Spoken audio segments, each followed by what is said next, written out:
This is one of those stories that if there was any justice in the world, it would be a huge story. And a bunch of different media outlets would be pumping this out, and there'd be sustained outrage over it. But unfortunately, we don't live in a reasonable world, and the left propaganda machine isn't nearly as effective and efficient as the right-wing one. So you're only going to hear about this here. Let me go ahead and throw this up on the screen for you. Judd Legum says, more, a Mississippi mayor is withholding $110,000 of funding from the Madison County library system until its library purges books with LGBTQ themes. The mayor calls the books, including an essay collection by Elton John and others, quote, homosexual materials. And you could see there, the Queer Bible is one of the ones that he's demanding be pulled. So let me give you some more on this. The person who's doing it is Ridgeland Mayor Gene McGee. Quote, he explained his opposition to what he called homosexual materials in the library, that it went against his Christian beliefs and that he would not release the money as long as the materials were there. So one of the people who is head of the library said, quote, he told me that the library can serve whoever we wanted, but that he only serves the great Lord above. At a meeting, attendees asked Bob Sanders, counsel for the library board, if the mayor had any legal authority to override the contract with the library system and the decision of the alderman. So in other words, they had already approved this money to go towards the library. So they ask, an attorney for the library, and the attorney, quote, said flatly, no. So he has no legal ability to do this. So what happened is, after this was picked up by local papers, and there was pushback, then this guy, look at how Weasley this is. He says, we're holding the money right now because we found a large number of citizens who have complained about displays of sexual, whatever you want to call it, content. We're just responding to those citizens' complaints, and that's the position we're in.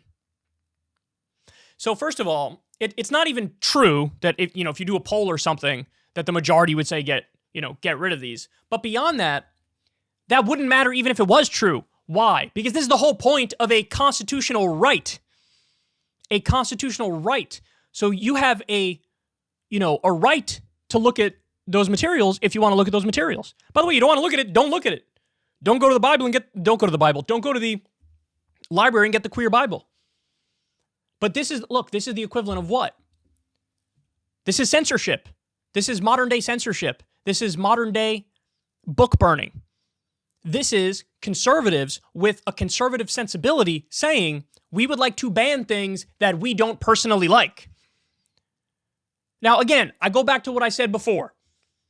Whenever there's an instance of some authoritarian left college kids with pink hair shouting down a conservative speaker or trying to get a conservative speaker banned from some talk at a college, it makes national news.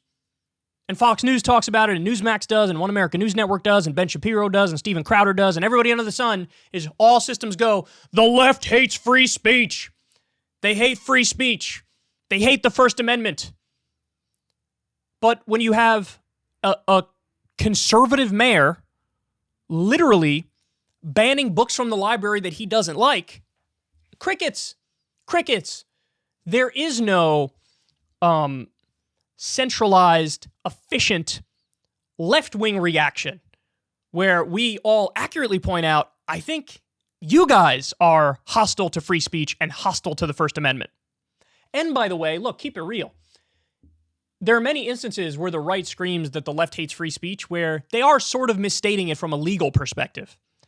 Like when we talk about a private company trying to moderate their content or deplatform somebody. Now, look, I'm against that, but it also is just legally the case that has nothing to do with the First Amendment. Now, I wish it did. I would like to expand the First Amendment and treat all the social media companies as public utilities. But as of right now, legally, it has nothing to do with the First Amendment. This is an instance of right-wing censorship that is literally anti-First Amendment. This does involve the law. This does involve the Constitution. And again, I hear crickets. I don't hear anybody talking about this. I had to go to, a local paper, Mississippi thing, to read it. So credit to Judd Legum for bringing this to my attention. But guys, I've always told you, I hate it when people follow the right down the rabbit hole, and they play the same game the right does, where it's like, whatever these guys are for, I'm against. And so if the right makes an argument like, oh, the left is against free speech, then the left is like, well, yeah, and we're right to feel this way. No, that was never the response. The response was always to highlight that we actually are principled in support of free speech, unlike you guys. You guys only talk about how you believe in free speech when it's some right-winger who's experiencing consequences. But when it's some left-winger, you don't say anything, or if anything, you support it. We need to actually be the principled ones, because that's more appealing. When you have principles, when you have convictions, and you apply them regardless, that's much more appealing, and it's also, I think, the correct policy. It's like Donald Trump screams about, free speech on social media, and they're censoring, and they're banning, and they're deplatforming, and I'm against that, so I'm creating my own social media platform, Truth Social, and then what happens? What happens with Truth Social? What happens? They're already banning stuff and censoring stuff. They're planning for it with the launch. They have these AI bot content moderators that'll take down anything that's sexually explicit or anything that's trolling or anything that's like, from the left that's trying to get under the skin of Truth Social. So they immediately flip on the principle. The MyPillow guy, I'm going to start my own free speech thing, but there's no cursing, no taking the Lord's name in vain, no sexual material, no besmirching the Bible. It's like, what? You don't support it. You just want to be the censors. Well, look, I'm here to tell you, I don't just want to be the censor. I just don't want the censorship. If they were going, and guess what, guys? If some lefties wanted to go to the public library and take all the books that are out of there from the right-wing commentators, Mark Levin, Michael Savage, Ben Shapiro, whatever, I would be against it. I'd be against it, and I'd still be talking about it. I'd still be talking about it today, saying this is the wrong policy. It's not right. But again, there's no efficient left-wing machine that can highlight this and pump it out and point out, look, man, the right is so censorious. They're literally banning books with stuff they don't like. And in this case, it's LGBTQ-themed books. Look, take your religious beliefs and you do whatever you want with them, but don't you dare impose it on everybody else. Because I actually believe in free speech and free expression. And to have these books in the library is obviously the right thing. Whether you agree with it, disagree with it, whatever, it's obviously the right thing. You want to live in a society where you can go and look up whatever. And these people don't want to live in that society. They want to micromanage, and they want to rig the system to mesh with their own cultural beliefs. And don't get it twisted, it's their economic beliefs, it's their cultural beliefs, it's every belief you can imagine, which is why they want to bias the school system in their favor. That like a patriotic education, where what they want to do is highlight all of the good things about America, even things that are not good, but they think they're good, and either downplay or don't talk at all about the bad parts of America. They want to rig it. They want to rig it to fit their narrative. Ironically, as they scream and cry that the left wants to rig stuff to fit their narrative. Well, I'm not calling for Ben Shapiro or Mark Levin or Michael Savage or Sean Hannity or whatever to have their books banned.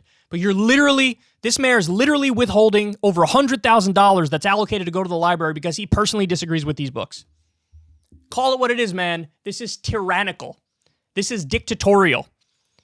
And it's completely unacceptable. And for the love of God, I hope other media outlets pick up this story, but I'm not going to hold my breath because they're not gonna. If you want to see me and Crystal Ball interview legends like Noam Chomsky, Cornel West, and more, subscribe to Crystal Kyle and Friends on Substack.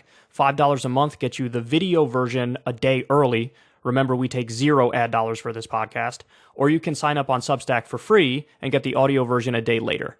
Link in the video description box below.